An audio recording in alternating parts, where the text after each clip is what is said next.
I was born in the Netherlands. I grew up in a semi-musical family. My dad played a little bit piano. My grandmother was a professional flute player. If you love jazz music and you're not American, you're from a place that's not America, then you're into music that is from a different place, you know? Like if you're an American and you're into Chinese music, for instance.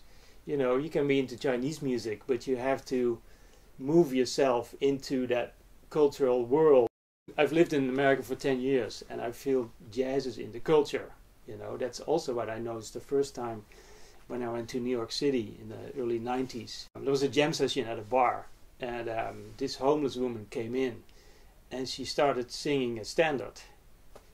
And I thought, you know, this is only possible in New York City, where somebody from the street, homeless person from the street, walks into this bar and starts singing a standard and sounding like Billie Holiday, you know, with that intensity and that the timing and the feel. And I mean, she wasn't a great singer, but there is that the background is there, you know, and that's something you have to deal with as a person who is interested in jazz music, who's not from America. You have to deal with that cultural difference. What is that?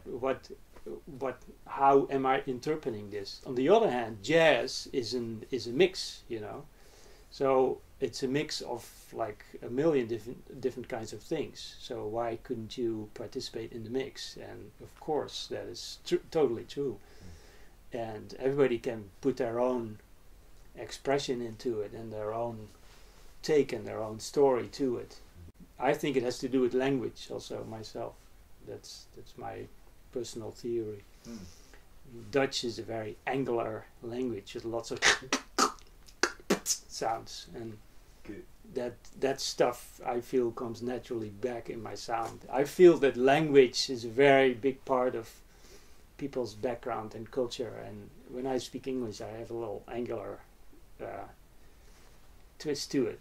It's, yeah, I'm not fluent in American English, so you can hear that, and that's what it is, and you can fight it, but you can also just say, okay, well, that's what it is, and that's the way I'm going to play, and that's the way I'm going to try to make it sound good. So that's great. And that, I think, is a very elementary thing of jazz, of the spirit of jazz.